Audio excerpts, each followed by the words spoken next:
Ողջույն սիրելի հեռուստադիտողներ, եթերում Ազատ Շփումն է։ Դե ինչ ես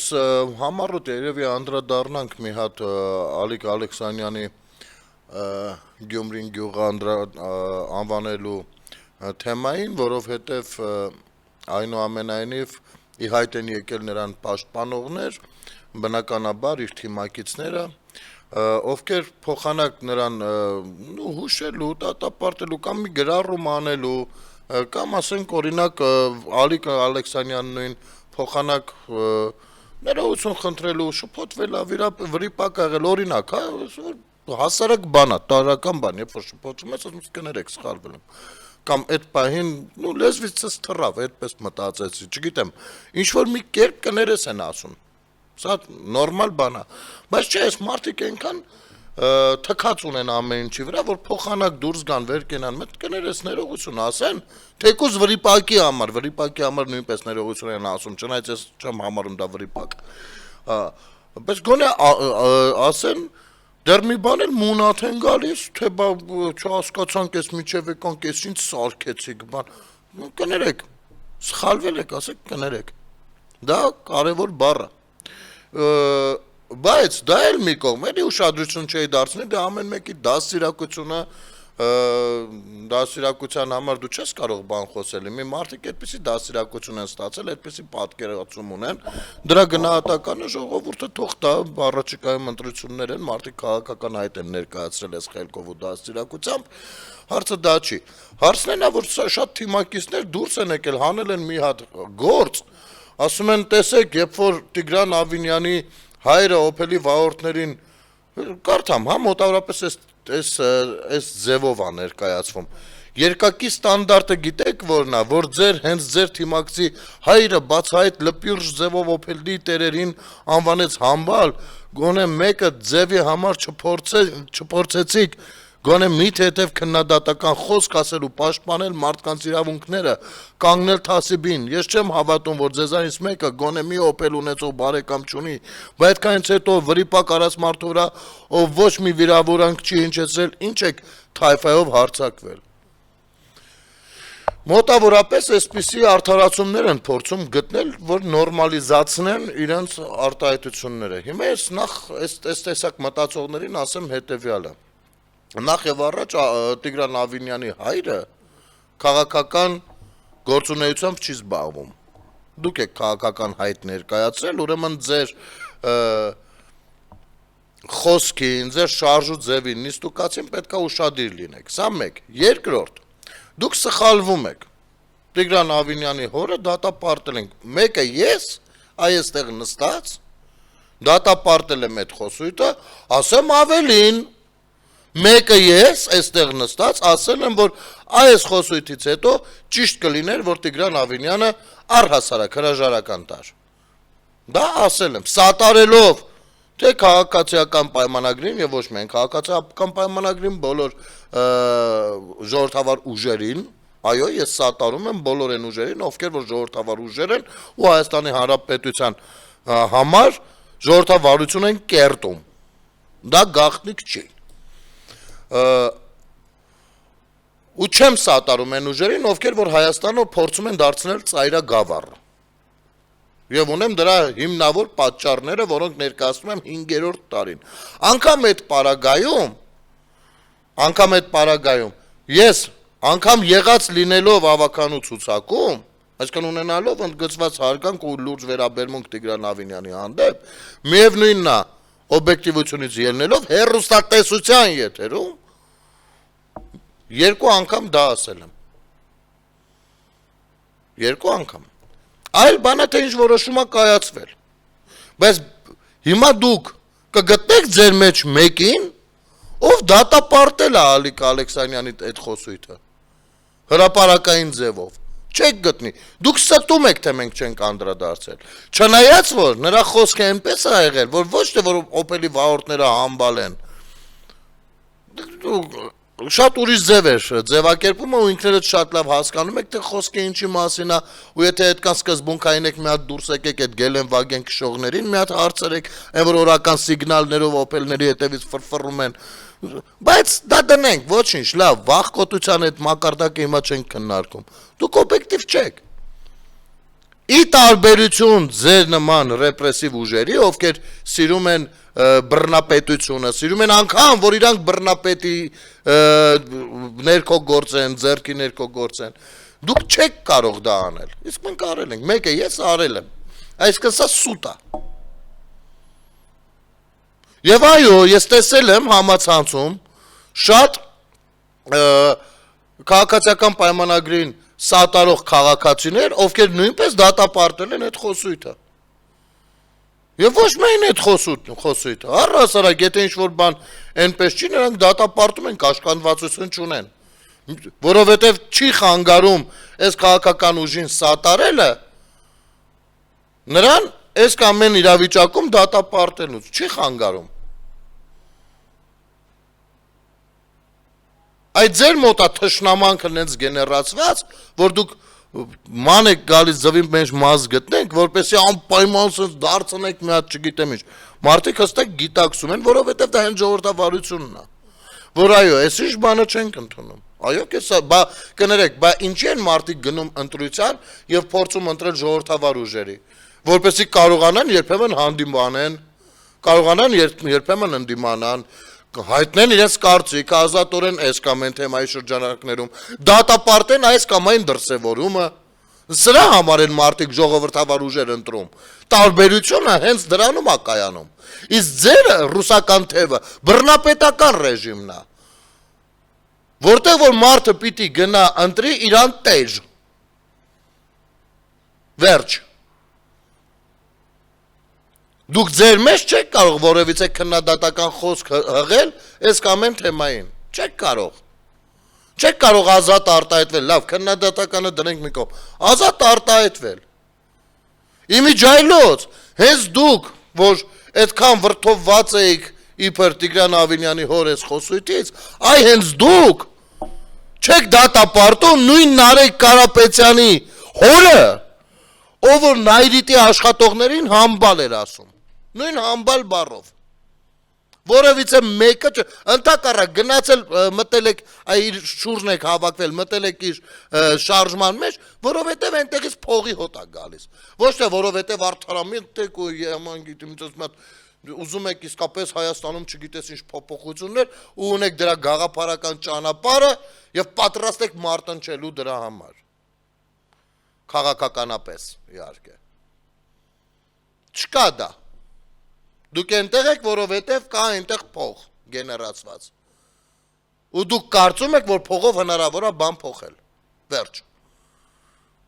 Եթե դուք լինեիք լուրջ փոփոխությունների կողմնակից, ունենայիք լուրջ փոփոխությունների մասին պատկերացում դեպի ուր փոխել եւ այլն, ինքներդ կլինեիք քաղաքական ուժ ու վաղուց ձեզ տեսնելուց կլինեինք ամենատարբեր իրադարձություններում եւ ակցիաների շրջանակներում։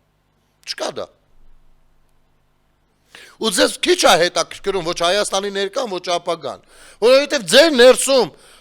ձեզ ուղիղ ասում են, որ օրինակ նույն Սամվել Կարապետյանը արհեստական բանականությունով է խոսում մարդկանց հետ, որովհետև խոսել չգիտի անգամ։ Վարդևանյանը դուրս է գալիս ասում է, բա գիտեք, քանի որ արգելափակված է նրա խոսքը եւ այլն, փաստաբան ես։ Լավ, այնտեղ այդ քաղաքացիները չէին հասկանում, դու լո փաստաբանը չգիտեիր, որ հակակոռուպցիոն կոմիտե պիտի դիմես ճշտելու համար։ Եթե տարականը բանը չգիտես, դու քար ես գցում քո փաստաբանի, իրավաբանի կարիերայի վրա։ Դու դուրս ես գալիս ու հրապարակայինորեն, փաստորեն հայտարարում ես, որ դու տեղյակ չես մարդու հնարավորությունների ու ազատությունների մասին, որտեղ պիտի դիմես, երբ որ մարդը բանում է, մեղադրվում է ու կալանավորված է։ Դու դա չգիտես, քեզից ինչ փաստաբան փաստորեն։ Դու ընդամենը փաստաբանն ես չարիքների, փորձել ինչ-որ սենց բաներ գտնել, ինչ-որ չգիտես ինչեր, դա փաստաբանություն չի։ Դա մի քիչ այլ կերպ է կոչվում, այդքան էլ եթերային չի չասեմ։ Այս մարդիկ էլ հավատացել են։ Եվ ասում ենք լավ, դեռ արհեստական բանականությունը մի կողմ։ Այդ մարդը 3 երկրի քաղաքացի է։ Հա ոչինչ ասում, մենք սահմանադրություն կփոխենք։ Սահմանադրությունը փոխելու դեպքում անգամ, եթե այդ սահմանադրության մեջ գրված է, որ չի կարա լինի, դա ունի իր ուրույն պատճառը։ Անգամ սահմանադրություն փոխելու դեպքում նա չի դառնում Հայաստանի քաղաքացի։ Նա մնում է 3 երկրի քաղաքացի։ Հասկանում եք, դրանով հարցը չի լուծվում։ Դուք ձևն եք ուզում փոխեք, թե բովանդակությունը, ես չեմ հասկանում։ Չնայած դուք ձևիստներ եք, բնականաբար ձևի վրա եք կենտրոնացել։ Սահմանադրությունը կբերենք կհամապատասխանացնենք։ Ինչ ա եղել որ։ Բայց սահմանադրության մեջ եթե գրած է ինչ-որ բանի համար է, չէ՞ գրած։ Դա նշանակում է, որ մարդը հնազանդության երթում է տվել եւս 2 երկրի։ Դա է։ Եվ նորմալ է, լավ, երկհաղաքացիության օրենք ունենք, բայց չի կարող մարդը դառնալ պետության ճակատագիր որոշող, եթե ինքը բացի Հայաստանի Հանրապետությունից եւս ուրիշ երկրի տվել է հպատակության երթումը։ Որովհետեւ եթե ինքը ինչ որ բան այն չանի, կարա այս մյուս երկրում այս ինչ կայլը դատապարտելի լինի։ Եվ պետության ճակատագրի վրա լուրջ ազդի։ Չի ասում է, մենք կփոխենք, սարքենք, որ կարելի է։ Ու այս մարդիկ հիմա ուզում են, հա, այն մյուսին հարցնում ես բանակ քիչ ես ծառայել, ոնց, ոնց թե չեմ ծառայել, ասում եմ նայեք, թղթեր ա ցույց տալիս, բան, ես հիվանդ տղա եմ եղել, դրա համար չեմ գնացել, հետո դիմել եմ չտարան, չգիտեմ ինչեր, չնայած դա անհնար է, բայց տենց սարքեցինք չգնացի ախպեր, էսա։ Այն մյուսին էս, մի խոսքով, էս ինչ խումբ է։ Հիմա էլ ես վերջերս մի հատ մեկ ուրիշի մասով։ Խնդրեմ այդ տեսանյութը տեղադրենք, էլի ձևիստներից։ Չեմ հասկանում, ձեր մոտ մի նորմալ մեկը չկա, որ Հայաստանի քաղաքացի լինի ու ծառայած լինի կամ առհասարակ մի քիչ նորմալ հային վայել,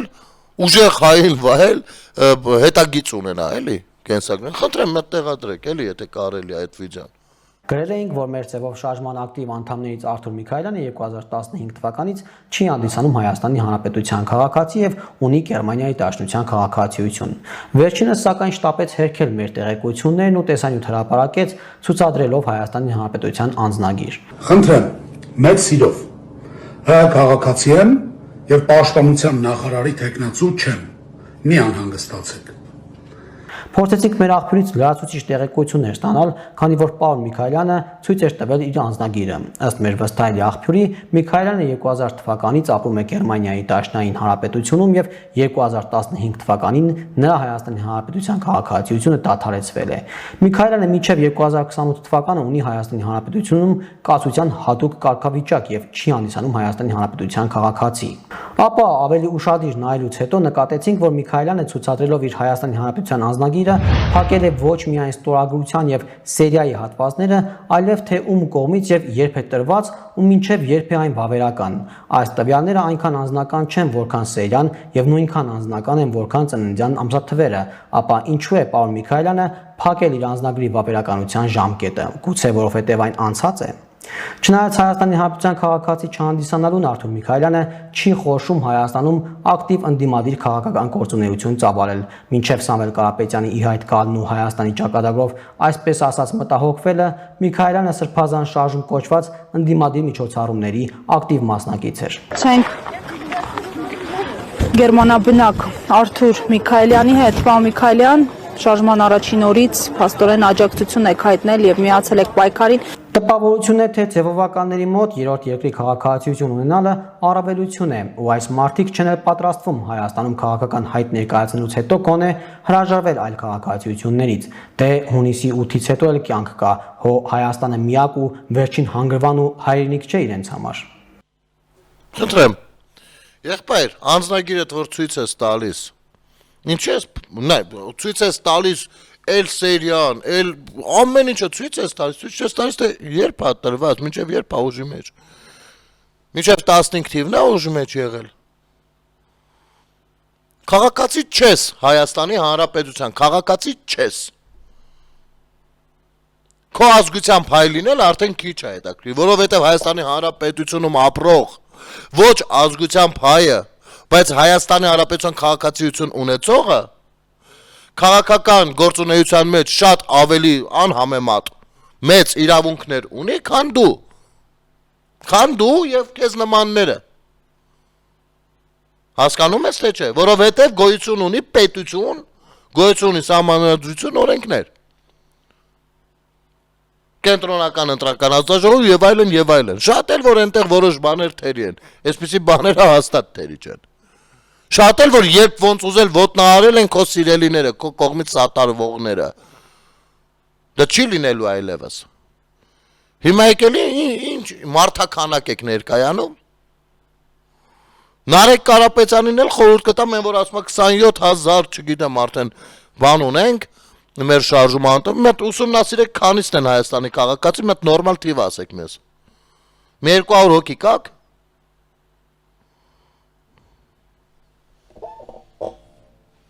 Մարդկանց խապելով ուղիղ օրը ցերեկով խապելով պատտվում են։ Այդքանից հետո էլ ասում են, այս ծրագիրը ինչ որ ներկայացնում են, գալու են կանենք։ Ինչներիդ պիտի հավատանք։ Ինչներիդ պիտի հավատանք։ Խապում եք։ Ու ստի վրա էլ բռնվել եք։ Մի քանի անգամ ընդվորում։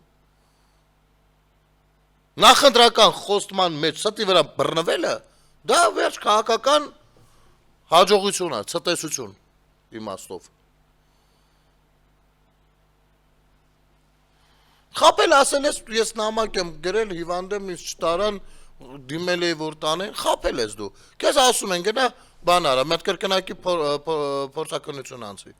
Չէ, չեմ գնա, ինչի պիտի գնամ ասում։ Որ հավատանք, ինչի համար։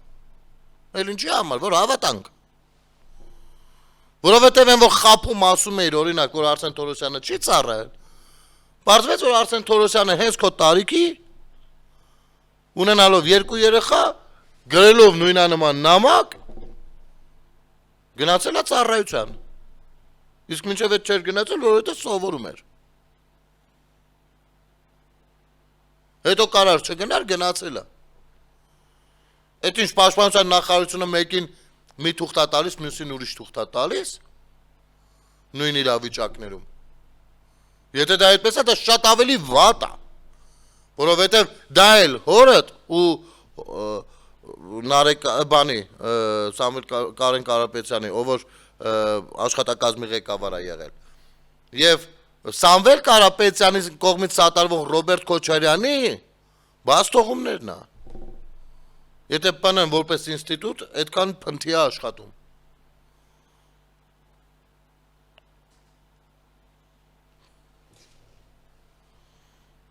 Ով ինչ ուզում խոսում է։ Որ ասում են գժի դարա, հիմի էսա։ Ուրեմն, Ժողովուրդ ջան, լավ լուր, Հայաստանն առաջին անգամ կընդունի սպորտային հրաձգության Եվրոպայի մեծ հասակների առաջնությունը։ Առաջնությանը կմասնակցեն 40 երկրների պատվիրակություններ, կխաղարկվի մեդալների 70 հավաքածու։ Մեծ սպորտային իրադարձություն, այո, գուցե հրաձգությունը ինքը չունի այն նույն աուդիտորիան ինչ որ ունի ֆուտբոլը, որովհետև դրանք մասսայական արդեն խաղերն են, բայց նման սպորտաձևերով դարձյալ հայտնվել աշխարհի եւ սպորտսմենների ուշադրության կենտրոնում, սա մեծագույն ձեռքբերում կարելի է համարել։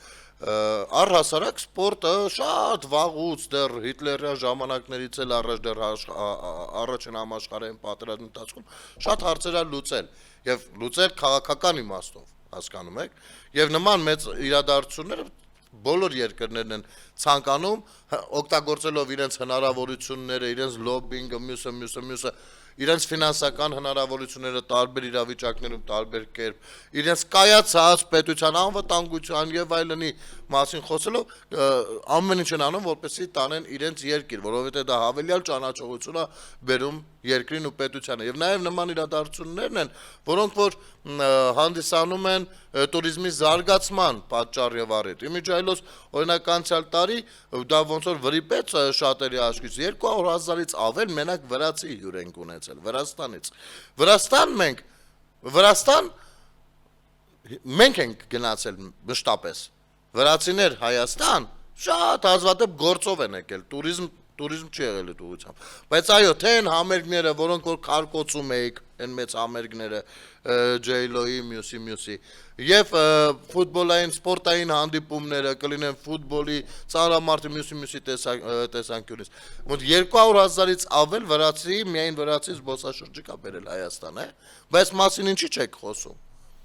Այսինքն 200,000-ից ավել վրացի եկել Հայաստանում փող ծասել։ Ոչ թե հայերն են գնացել Վրաստանում ծասել, ինչը որ ամենամյա process է։ Եվ սպորտային եւս մեկ իրադարձություն, որը Հայաստան կբերի շատ սպորտասերների եւ կհայտնվի իր դիտողականության մակարդակով այլ երկրների մոտ 40 երկրների ուշադրության կենտրոնում եւ ավել,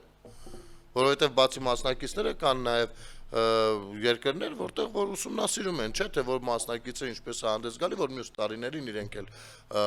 ունենան մասնակցություն։ Կարճ դադար մեր եթերում։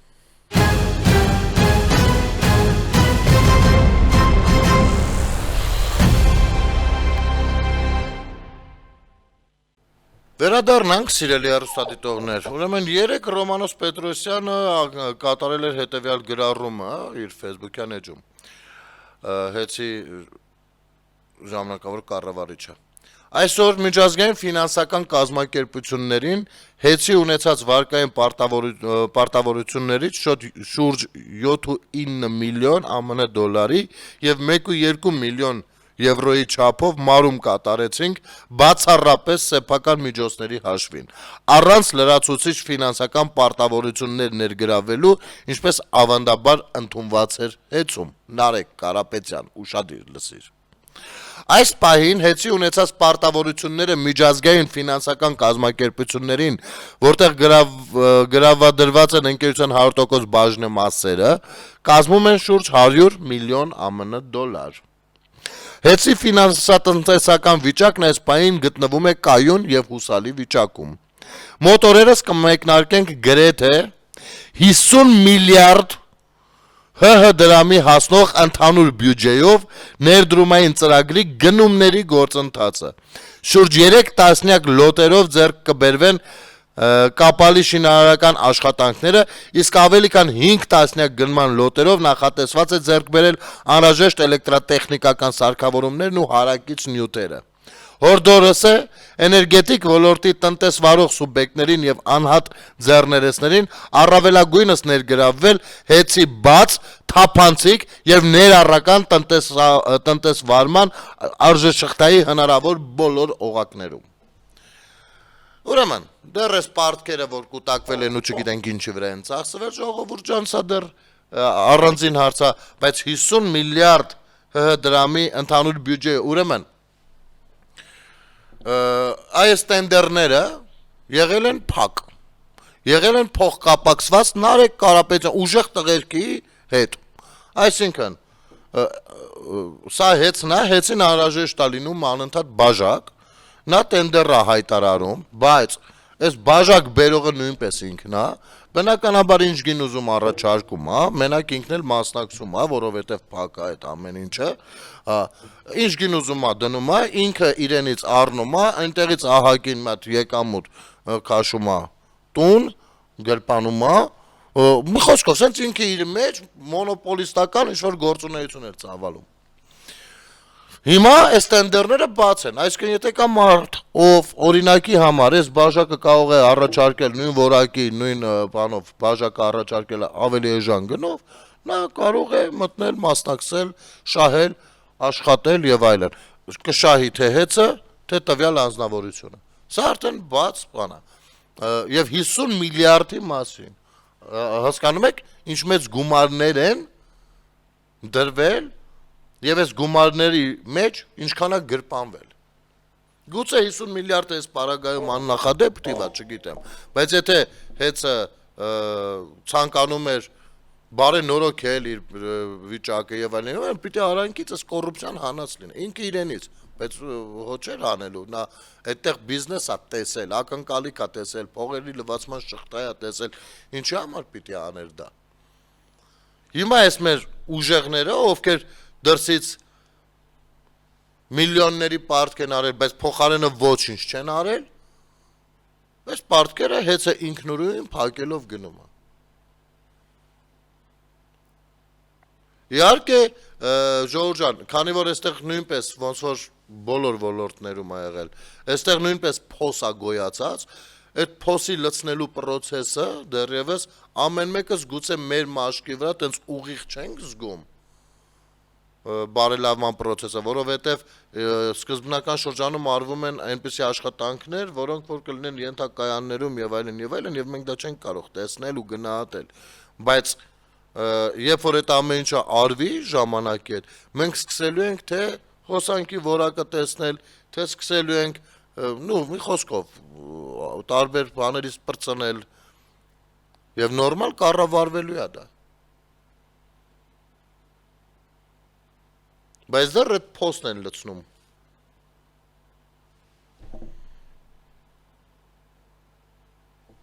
Եվ դժվար աշխատանք է, որովհետեւ ներսում էլ շատերի թաթիկներ սովոր է։ Օրինակ կան քաղաքացիներ, որ դիմել են, որ իրենց հոսանքը ոնց որ թե ավել է եկել։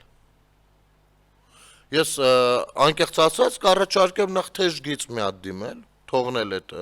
հայտարարությունները, թողնել այդ դժգոհությունը, խնդրեմ թեժ գծի աշխատակիցների հետ լինել հարգալից տոնի վրա, որովհետև նրանք փոխանցում են խնդիրը, առհասարակ զայնագրվում է ամեն բան, եւ հետո կարող եք դրա իման վրա որոշ գործունեություն ծավալել։ Բայց այդ խնդիրները լսվում են, ուշադրություն է դարձվում,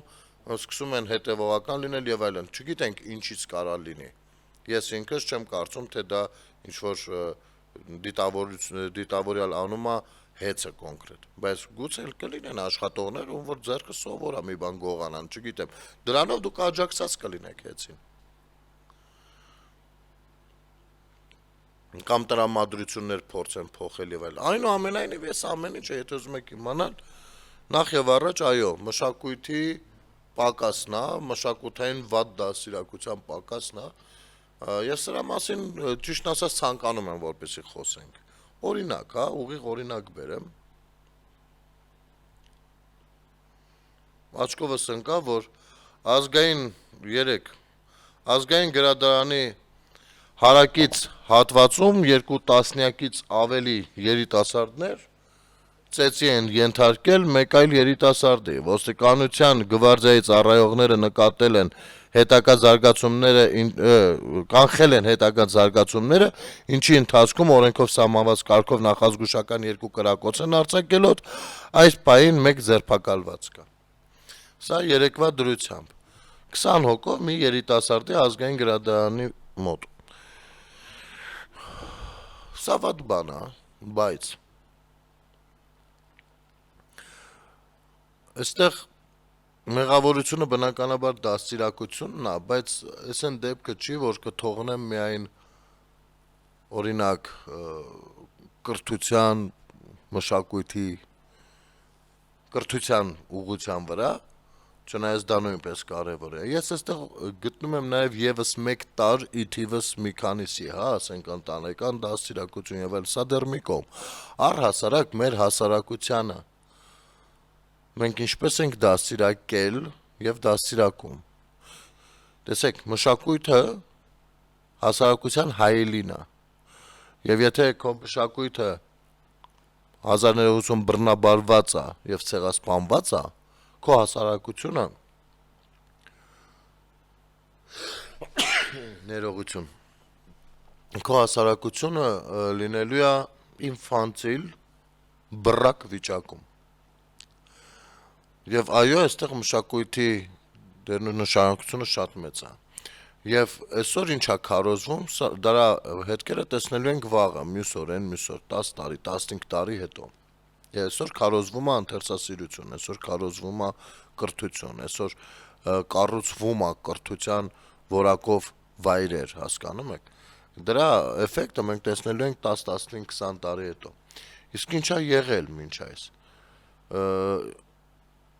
Իմիջայլոց մի անգամից ասեմ, եթե կլինեն սցենարիստներ, դերասաններ, ռեժիսորներ, ովքեր կարծում են այս սրա մեղավորությունը իրենց չի պատկանում, ոչ միայն սրա, հանցագործություններում այսօր։ Դա մեծ սխալ կլինի։ Ուրեմն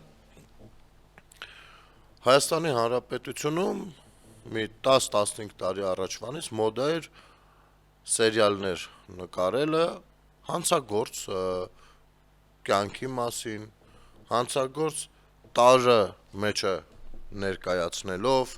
ընդ որում երբեմն հաղթական դիրքերով, այո, հանցագործ տարը մշտապես հաղթում էր պետական ինստիտուտներին։ Այս սերիալները բազմաթիվ էին ու շատ երկար էին տևում եւ այդ ժամանակներում գրավում էին ողջ հասարակությանը։ Օրինակի համար ասեմ, եթե հիմա սերիալներ կան, որ 3-4% ռեյտինգ են ունենում, այն ժամանակ 60-65-70% ռեյտինգ էին ունենում, եթե ոչ ավել։ Ուրեմն այո, ես ինքս նույնպես նկարահանվել եմ սերիալներում, դուք գիտեք, ու ինչ որ պահից, երբ որ ես խորապես ուսումնասիրել եմ առհասարակ սերիալների իմաստը, դերը, նշանակությունը ու եկել հանգել եմ եզրակացությունների, այդ պահից սկսած հայտարարել եմ եւ իմ գործընկերներին էլ ասել եմ, որ ինձ այլևս այս անսպար սերիալներ չհրավիրեք, ես չեմ գա, ես չեմ կարող լինել դրա մի մասնիկը։ Եվ հա, գուցե կարճ սերիալներ լինեն 10-12 սերիա ես սիրով կընդունեմ հրավերը, բայց այն էլ նյութը դիտելուց, նյութին ծանոթանալուց հետո, բայց տենց սերիալներում ես այլևս չեմ նկարահանվի։ Սրա մասին մի քանի տարիներ շարունակ ասել եմ։ Չնայած այն բանին, որ իմ նկարահանված սերիալներում ես հիմնականում բացասական կերպար եմ եղել, ճիշտ է, բայց այդ հանցագործների կյանքի մասին չի եղել այդ սերիալները, էլի, հա, դրանք եղել են ֆիլմեր, որտեղ որ ես բացասական դերն եմ, բայց ոչ ինչ որ բան կերպար, ասենք, քրեական հեղինակություն հանդիսացող կերպար եւ այլն, չէ։ Իսկ բացասական կերպարը մշտապես բոլոր ֆիլմերում է պետք լինում, որպեսզի ֆիլմի բալանսը պահպանվի։ Այնուամենայնիվ անկախ դրանից ես հա մի սերիալ կար, որտեղ որ մի քիչ ավելի բարդ դեր էր այդ իմաստով, ես անգամ այնտեղ կարողացա մի բան մտցնել, որ թող էս բացասական կերպարը, ում սիրում են, թող երբ որ ազատ է լինում, գիրք կարդալուց լինի, այսինքն դա գոնե ինչ որ կերպ վիզուալ առումով ցուցադրվի։ Քանի որ հեռուստատեսությունում եմ հաշվի առնելով գործընկերային բան, ես չեմ ուզում անուններ տալ, բայց կանդրադառնամ իհարկե YouTube-ով, իմ կանալով։ Ուրեմն, երբ որ դու մասսայաբար ցույց ես տալիս այս քրեական տար պարունակող սերիալները ու դա մի բան է, ու ցույց ես տալիս, որ դա առավելության մասին է, հավատացեք, դու միանգամից կերտում ես քո 10-15 տարի հետոյի դեգրադացված հասարակությունը ու երիտասարդությունը։ Միանգամից տեղում ու շատ արագ։ Նախ երեխաները սպունգի նման վերցնում են ամեն ինչ։ Եվ բացասականը նույնպես, եւ հատկապես բացասականը նույնպես, եւ ցանկանում են նմանվել այդ հեղինակություններին, ու դա բնական է։ Հասկանում եք։ Ու այս ամեն ինչում, այո, մշակույթի ներկայացուցիչները նույնպես ունեն իրենց մեղքի բաժինը, այս սպանություններ, որ լինում են, այս որ ամեն ջահելի սոմկի մեջ մի 4 հատ դանակ կա, մի 3 հատ պիստոլետ, հասկանում եք։ Այո, մեր մեղքի բաժինը ունենք տղերք եւ դա պետք է ընդունենք։ Ես ճիշտ է վաղուց եմ ընդունելու դրա մաս չեմ կազմում, բայց միևնույնն է, չէ՞ որ ես էլ իմ չափով գուցե համենայն դեպս չեմ պայքարել դրա դեմ։ Եվ գիտակցել եմ այդ խնդիրը, կամ պայքարել եմ, բայց այնքան էլ լավ չեմ պայքարել գուցե։ Այսինքն ես անգամ հասկանալով, որ ես չեմ եղել դրա ուղիղ գովազդանողը, այնուամենայնիվ իմ մեղավորությունը գիտակցում եւ ընդունում եմ։ Եվ լավ կլինի բոլորդ էլ ընդունեք։ Ու այսօրվա մեր հասարակությանը ներկայացնեք որակյալ ոչ թե նկարահանման ու էսթետիկայի տեսանկյունից, այլ հենց սցենարի տեսանկյունից։ Հասկանում եք, հենց նյութի տեսանկյունից, հենց այդ նյութի ասելիքի տեսանկյունից։ հաշվի առնելով ինչպես դա կարող է անդրադառնալ հասարակության եւ հասարակության տրամադրությունների եւ դաստիարակության վրա, որովհետեւ նայում են երեխաները նայում են, ցավոք սրտի այն ժամանակ էլ էինք ասում, որ սերիալը երբ որ նայում ես երեխան գիրկդ նստած ոնց կարող ես դու սերիալ նայել, բայց դա այդպես է, միևնույնն է, չես փոխի, մարդիկ նայում են։ Եվ կան ընտանիքներ, որտեղ անգամ եթե երեխան այդ տնազը անում, ծափահարում են։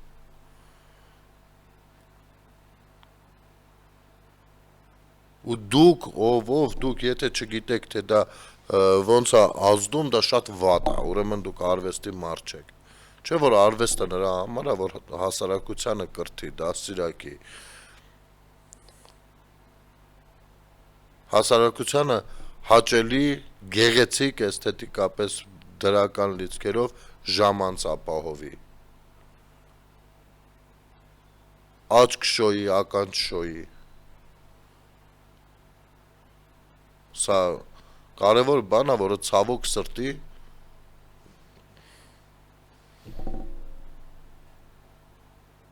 մեզ մոտ շատ ծանր վիճակում։ Այ հեն որ խոսում ենք որոշ ֆիլմերից, որոնք 90-ականներին հաջողվել են ու ասում ենք դադարեցրեք դրանց ցուցադրումները գոնե հանրայինի եթերում։ Այ դրա համար ենք ասում, որովհետև մարդիկ հասկանում որ դե եթե մի բանը հանրայինի եթերով գնում է, ուրեմն դա լավ բան է համարվում։ Էլ ինչի այդ պիտի մրցակցի։ Ու այդպես, այդ լավը կամ նորմալը դառնում է իրաց կյանքի մի մասը։ Օրինակ աչքովս ընկավ Յուլիա Անտոնյան, արել է այսպիսի գրառում. Ֆակուլտետում այսօր նկատեցի, որ պատերին հայտնվել են խորհրդային ժամանակների հայ գեներալների գունավոր ու խոշոր նկարները։ Հա, կասեք ինչ է որ, հայ ազգի գեներալներ են, բայց, ինչպես ասում են, սատանան մանրուքների մեջ է, մեր դեպքում կոնտեքստի։ Կոնտեքստը նախընտրական է, գաղափարը խորհրդային ժամանակների ռազմական ուժի եւ հզորության ցուցադրություն։ Ես անձամբ դա ընկալում եմ որպես ժամանակակից ռուսական պուտինյան քաղաքական նարատիվի պատկերավոր քարոզություն։ Հարց է միայն ով եւ ինչ նպատակով է պատմության ֆակուլտետում այդ նկարները կպցրել։ Ես կարծում եմ, այս հարցը դժվար չի ճշտելը։ Եվ այո, հենց սա մշակույթի միջոցով ազդեցությունն է մարդկանց ենթագիտակցության վրա։ Ով գոնե արվեստագետները, հատկապես նկարիչները շատ լավ գիտեն, թե ինչպես կարելի է նկարներով ազդել, եթե այդ արվեստագետը ազատ արվեստագետ չի, այլ այս կամ այն գաղափարախոսության հարողն է, ինքը ինչպես կարող է ազդել հասարակության վրա։ Այն դետալները սկսած ասած չգիտեմ, օրինակ բերեմ, հա, որ գեներալի գլուխը այսքան նկարել, բայց պագոնի աստղը այսքան, որ ավելի շեշտված լինի, վերջացրած նրանից, որ Լենինին դամբարանում պարկած բոլոր ազգերը երևի նկարել են բոլոր ազգերի ներկայացուցիչները, այդ նկարները նայում ես, հասկանում ես, թե տվյալ նկարը, որ ազգի ներկայացուցիչ նկարած կլինի, որովհետև ասենք, ավելի ասիական երկրներում մի քիչ աչքերի հատվածը այլ կերպ էին անում, ավելի կովկասյան նկարիչները մի քիչ գուցե քիթը կամ այլ կերպ գույները մի քիչ ավելի մկացված, սլավոնականները լրիվ տիպիկ ռուս էին նկարում այնտեղ, բան սլավոնը։ Այսինքն դա կա, ուզենք թե չուզենք կա, հասկանում եք։ Բայց ինչ է նշանակում բերել դա կախել։ Նախ դեռ վերանայել է պետք խորհրդային ժամանակահատվածը եւ երկրորդ սա պարտության մասին, հա։ Մի օր չտեսանք Արցախյան գեներալներին, այն որ ձեր ասելով, կան իհարկե այնտեղ հերոսներ, բայց կային նաև հակա հերոսներ, ովքեր ներկայացվում էին հերոսներ։ Չտեսանք այդ նույն բանով ներկայացնեիք ինտուզիազմով նույն ներկայացնեիք ամենատարբեր համալսարաններում կամ դպրոցներում։ Մենք չենք տեսել այդպիսի բաներ, այդպիսի քարոզ եւ հստակ է, պարզ է, թե ինչու չենք տեսել, որովհետև Արցախից ինչքան քիչ խոսվեր, այնքան լավ։ Ինչքան քիչ խոսվեր, այնքան լավ, որովհետև հանրային մտածողության վրա են փորձում ազդել, այո, օգտագործելով մեր մշակութային գործիչներին։ Եվ գիտեք, երբ որ ես ասում եմ 34-ամյա, արդեն 35 35-ամյա անկախ պետություն ենք, բայց անկախության գաղափարախոսությունը պարունակող մի այնպիսի ստեղծագործություն չկա, որը որ բոլորից ծանոթ լինի, դա իզուր չի։ Դա հենց այնպես չեմ ասում։ Դա հենց շեշտում է, թե որքան չեն ցանկացել հասարակությանը անկախական ձևավորել, կրթել։ Աշխարհընկալումը չեն ցանկացել, որպեսզի լինի ազատության մասին, անկախության, որովհետև դա իրենց պետք չի եղել։ Որովհետև պետական ռազմավարությունը դիվանագիտական եւ քաղաքական այլ ուղղությամբ է գնալուց եղել։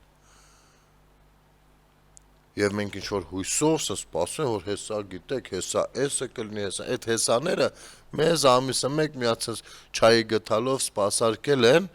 որպեսի պահեն դեռևս։ Սա է եղել։ Ու այսօր հանկարծ բոլորը արթնացել են, բոլորը հանկարծ ստացվել է, որ հայրենասեր են, այդ ադրբեջանցիների վիդեոներից էիք խոսում։ Բա տեսեք, ադրբեջանցիներ եկել են Ամասիայում, այս ինչա, բան բոլորս հանկարծ պայթել էր իրենց հայրենասիրությունը իրենց մեջ։ Հիմա այդ պայթուցիկներին ասեմ հետեւյալը. Պարզվեց 12-13 թվականներին են եղել Հայաստանում։ Հիմա գնացեք հանրապետականների գրասենյակի դեմը մի հատ էլ պայթեք։ Չէ, այնտեղ չի կարելի։ Իրենց հետ միայն քնքուշ քննադատական լեզվով հանկարծ տուն ընտանիք բան չխառնեք իրար, լավ բան դուրս չի գա, չէ՞։ Իսկ ձեր հայրենասիրության չափանիշը որտեղ է կայանում։ Ձեզնից ինչ հայրենասիրեր,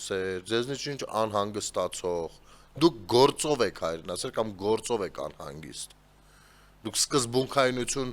չեք դրսևորում բոլոր դեպքերի համար մի իրավիճակը։ Սա է։ Եվ դրանում, այո, եղել է պետական դասիրակության բացն ու պակասը, որ մինչև իմի քաղաքացիներ չեն հասկանում ինչա նշանակում պետության քաղաքացի եւ քաղաքացիություն, ինչա նշանակում սահմանադրություն, ինչա առհասարակ նշանակում պետություն։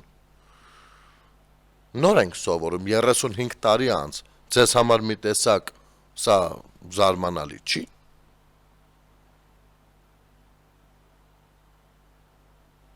Եթերում Ազատ շփումներ, կհանդիպենք։